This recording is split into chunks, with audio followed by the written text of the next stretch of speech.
Olá! A Ordem dos Advogados do Brasil é uma entidade que defende a ética e os direitos da classe, fiscaliza o exercício da advocacia e promove o acesso à justiça. O programa de hoje é com a presidente da 158ª subseção da OAB de Extrema, doutora Patrícia Carneiro Awali. Então confira esse bate-papo. Eu sou Léo Demeter e começa agora mais um Câmara Entrevista.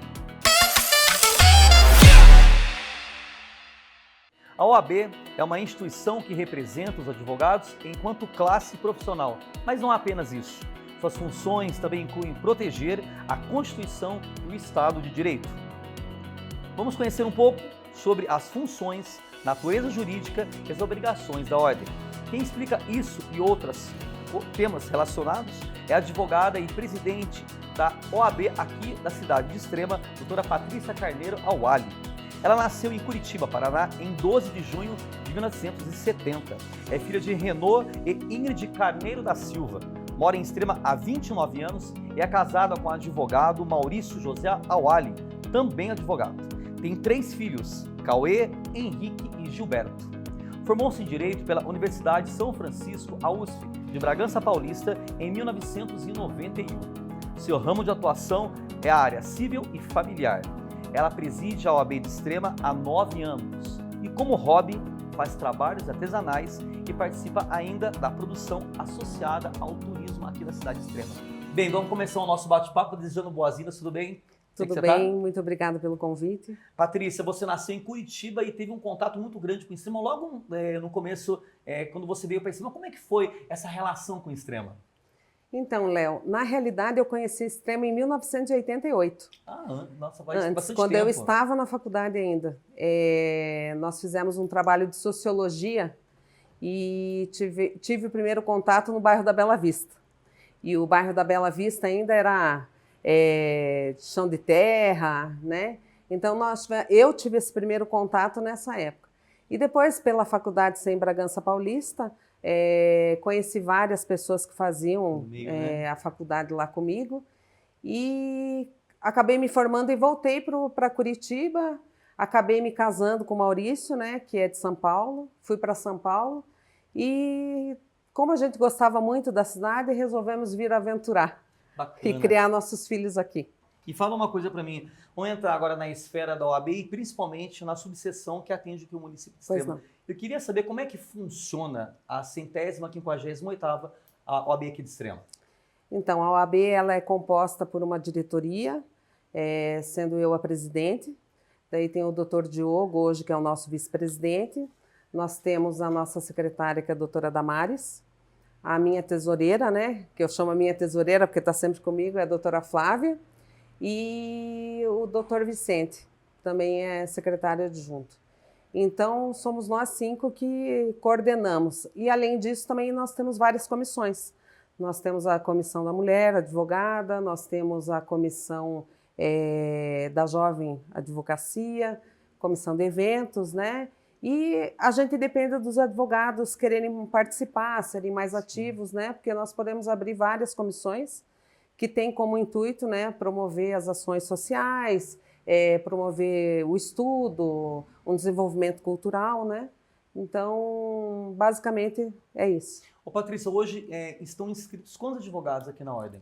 Hoje nós temos praticamente 250 inscritos.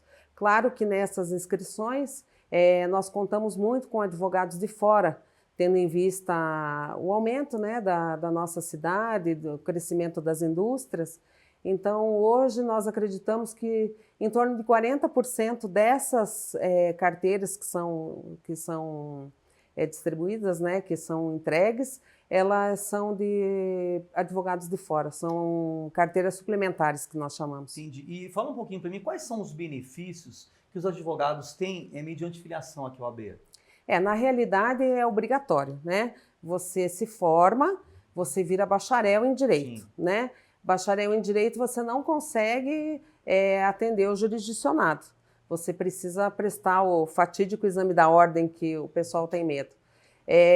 Depois você fica apto, né, através do conselho, de advogar, de prestar um concurso. Então, a importância, né, é sair da faculdade e tentar obter a carteira para que você esteja regularizado. E os benefícios que tem, né, nós temos a Caixa de Assistência dos Advogados. Hoje, a Caixa de Assistência ela é muito bem presidida pelo Dr. Gustavo Chalfun.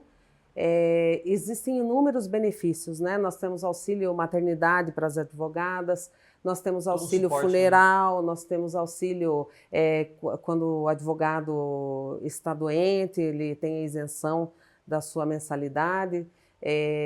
Também auxílio alimento para o advogado que está passando por uma situação difícil, né? Inclusive, na pandemia, nós tivemos muitos pedidos, né, que foram aceitos, acatados, e várias subseções também de maior porte, é claro. Algumas já têm umas sedes sociais, eles que promovem campanhas de vacinação. Agora nós temos o CAAMENTE, que é apoio psicológico. Nós somos a única caixa de assistência que tem hoje um convênio com o Albert Einstein, então nós temos consultas totalmente gratuitas, né? Nós temos farmácia em Pouso Alegre, vamos tentar até trazer para cá. São muitos benefícios. Que na realidade, desculpe, mas na realidade o próprio advogado acaba desconhecendo. É um suporte bastante efetivo e amplo, né? Sim, sim, nós temos muita coisa para oferecer. E até é importante essa entrevista para nós divulgarmos, né? Sim. Porque por mais que nós tentemos divulgar através dos nossos meios de comunicação, às vezes as pessoas não se interessam muito, achando que às vezes tem aquela ilusão, não faz nada, eu só pago a mensalidade e não vejo nenhum benefício. É que as pessoas têm que olhar, procurar, né? E benefícios nós temos e muitos.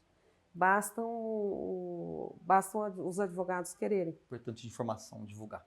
Bem, eu queria saber de você sobre os balanços. Um balanço, a gente sabe que a OAB já realizou algumas ações sociais e tem alguns projetos aí no futuro. Fala um pouquinho sobre isso pra gente, Patrícia.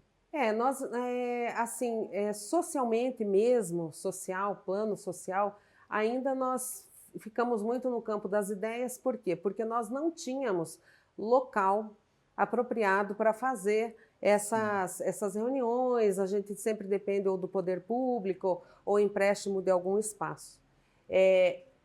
Eu anunciei agora há pouco tempo que nós adquirimos uma sede, importantíssimo, né? Nós adquirimos uma sede própria que vai contar agora com um espaço para cursos e eventos, né?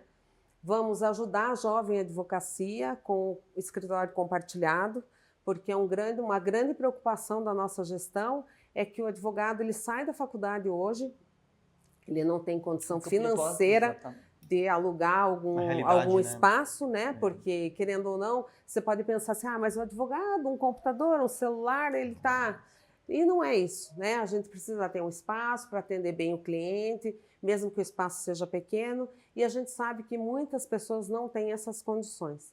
Então, o que nós estamos fazendo? A princípio, nós vamos abrir 2 salas de escritório compartilhado, os advogados poderão atender seus clientes de uma forma cômoda. Bacana, né? Importante. E o que a gente está pensando fazer, talvez não seja na minha gestão ou na próxima, mas nós queríamos fazer a OAB na praça, a OAB nos bairros, levar os advogados aos bairros, né? Porque o que a gente percebe, existem muitas pessoas de fora que não têm esse contato direto com a OAB. Nós não podemos dar uma consulta, né? Não é previsto no nosso código de ética que nós possamos fazer isso. Mas nós podemos auxiliar, dar meios para as pessoas para que elas possam conseguir um apoio, né? Através da advocacia dativa, do convênio que nós temos firmado com o TJ. Né? Onde fica a sede hoje da OAB? Nós ainda não inauguramos.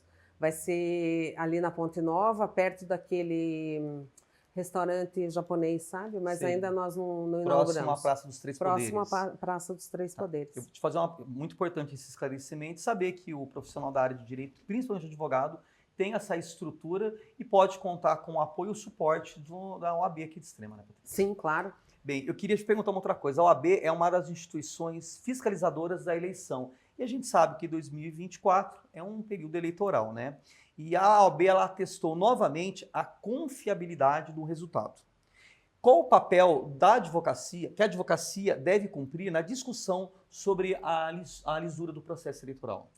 Então, na realidade, Léo, nós acompanhamos a eleição desde o início, né? Desde o começo de quando chegam as urnas, desde quando é feita a abertura da reunião junto ao juiz de direito, né, do Tribunal Eleitoral, e acompanhamos no decorrer das eleições e principalmente no fechamento das eleições com a contagem dos votos e, claro, né? E ficamos, tem vários advogados que atuam nessa área, né, que ficam em cima nos próprios colégios eleitorais, fiscalizando para ver se ocorre tudo da melhor maneira possível. Tá. A gente sabe que fake news é um assunto que está sendo bastante difundido e discutido, mas eu queria saber, na ótica e na visão da OAB, como é que vocês lidam com a questão das fake news? Então, Léo, na realidade é assim, a OAB Nacional, ela é engajada junto com a nossa seccional, junto aos deputados, né, para haver uma melhora dessa legislação. E a nível, né, de subseção, o que nós orientamos, né? Nós orientamos a população que procure os advogados, se informem, né, antes de propagar matérias. Nós temos muito, eu particularmente no meu escritório também, tenho muitos casos assim, de que as pessoas às vezes recebem, como posso dizer para você, elas são xingadas, recebem ataques via ataques internet, virtuais, nas redes sociais, né? Notícias, por exemplo, a empresa que, sabe, você não pode sair aí falando que a empresa não presta, não sei o quê, né? Você tem que saber da forma como você reclama. Você pode reclamar, não é questão de não poder reclamar ou não falar o que aconteceu, mas desde que dentro de uma ética, né? A partir do momento que eu falo, eu também tenho que aguentar as consequências. Internet não é terra de ninguém, né? Então eu acho que a gente tem que cuidar, porque realmente isso gera um dano moral, gera um dano às vezes material, né, para as pessoas, e nós estamos assim fiscalizando, com certeza. Ótimo. Bem, desde 2021, a OAB ela tem mais advogadas do que advogados, é uma realidade isso. E, no entanto, a presença de mulheres em alguns conselhos, até no próprio Conselho Nacional de Justiça, ainda é mais rara que a dos homens. O que a OAB tem feito a respeito disso e para poder reduzir essa diferença nos conselhos e nas subseções, Patrícia? Fala um pouquinho sobre isso para a gente. Então, na realidade, agora nós temos que ter paridade de gênero, né? O Conselho Federal, através do Conselho Federal da Mulher Advogada, dá cursos, faz orientações. Nós tentamos, claro, muitas vezes, tentar trazer mais as advogadas para o nosso meio, né? Mas o que a gente vê? Que é uma questão que já vem lá de trás, né? Cultural, né?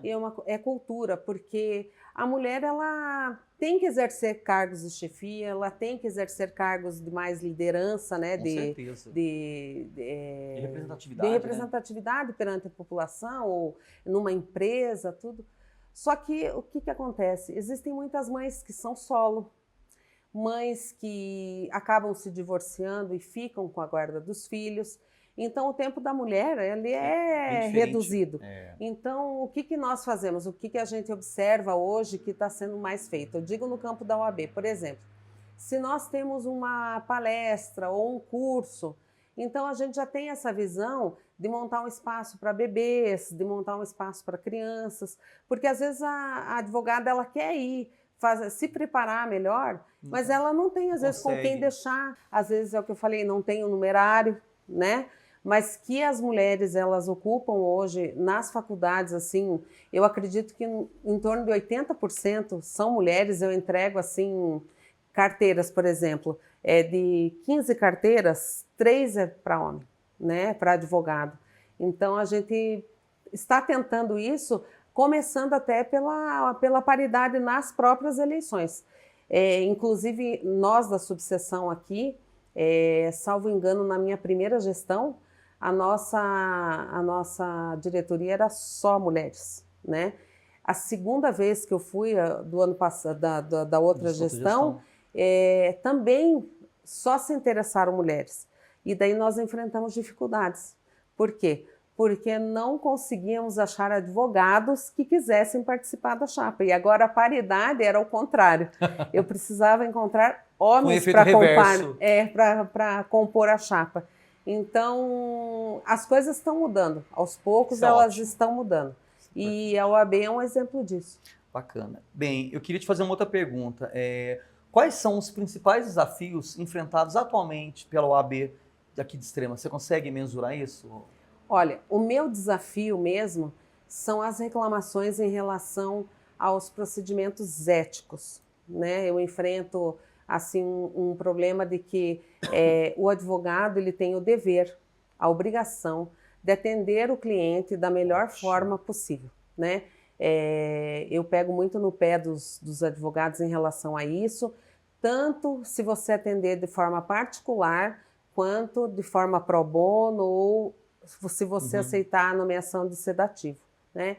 Então, é até bom que essa entrevista seja passada para a população, por quê? Porque a população tem que exigir, ela tem que exigir que o advogado lhe dê atenção, ela tem que exigir que o advogado lhe dê o número do processo, que o advogado lhe explique os andamentos, porque as pessoas são leigas, elas não entendem, né?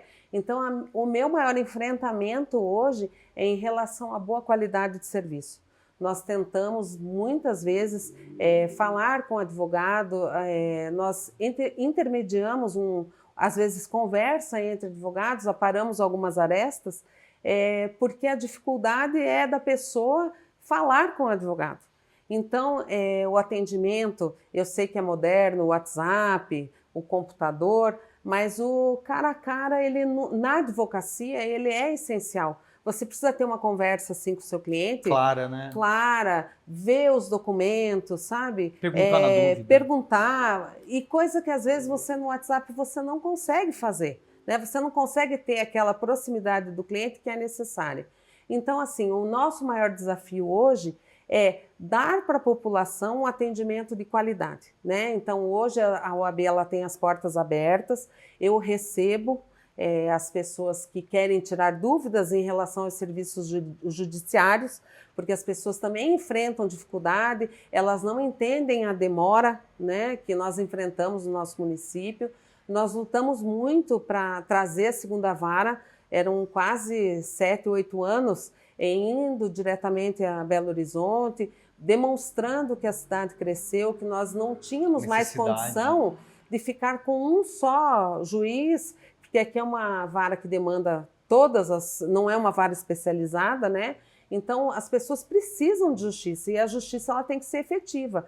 Então, eu não posso deixar passar, né? Então, eu preciso explicar para a população que ela vai enfrentar ainda problemas em relação à demora, mas nós lutamos dia a dia para que isso melhore, né? E melhorando a prestação do judiciário, melhora também o nosso serviço, porque nós também somos dependentes desse serviço. Você falou uma coisa super importante. Na semana passada nós tivemos aqui no nosso estúdio a presença do Dr. Ricardo Alves Cavalcante, que é juiz de direito aqui da comarca. E ele levantou essa questão do linguajar forense, né? A população, logicamente, não tem muito contato com esse tipo de comunicação pelo fato da própria sui generis, que é a questão do próprio linguajar mesmo. E ele levantou essa questão principalmente na lisura de como o advogado trata com o cliente, né? Sim, isso é importante, né, Patrícia? Isso é importante, porque as pessoas elas não têm condição, às vezes, de entender o que você fala. Exatamente. Então, você tem que adequar a sua linguagem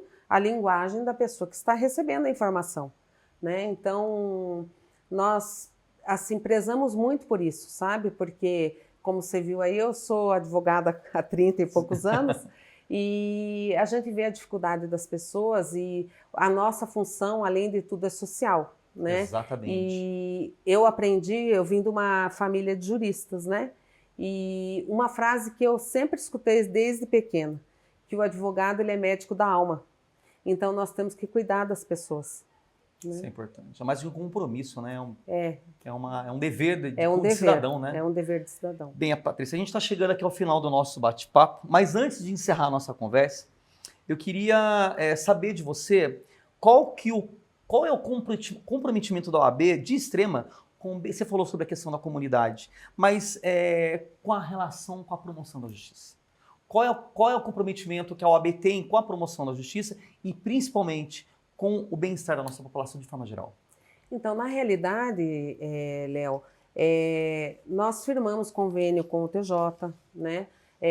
Nós temos vários advogados que são inscritos e que trabalham para essa população mais carente. Sim. As pessoas vão no fórum, elas fazem uma ficha, e vendo a necessidade, os advogados são nomeados, né? Sim. As pessoas são atendidas. E o que eu te falei, na realidade, nós mesmo funcionamos mais através das próprias pessoas que vão atrás de nós, que vão procurar um auxílio, né? Então, toda pessoa que vai bater na nossa porta, ela com certeza vai ser bem atendida. Se precisar de algum auxílio, alguma intermediação junto a qualquer entidade, por exemplo, nós temos muito caso de autista, nós já fomos em reuniões do CRI para tentar ajudar, oferecer suporte, né? um suporte jurídico. Então, as pessoas que talvez tenham alguma demanda, que elas precisem, não talvez de uma assessoria para entrar num processo via dativo, mas se elas precisarem de uma assessoria, porque nem instituições de apoio aos animais, a pessoa carente, assistência social, o que nós pudermos fazer, nós encaminhamos para os órgãos. Se nós não pudermos fazer, nós encaminhamos para quem possa. Bacana. Bem, eu queria te agradecer a participação conosco aqui no Câmara Entrevista. É de suma importância esse esclarecimento e o trabalho que vem sendo feito pela OAB aqui de Extrema. E agradecer a sua participação conosco aqui, Patrícia. Eu que lhe agradeço pelo convite. Muito obrigada. Imagina. E agradecer você também que acompanhou esse bate-papo com a doutora Patrícia Carneiro Awali, presidente da 158ª subseção da OAB aqui da cidade de Extrema. Um abraço, até o próximo Câmara Entrevista.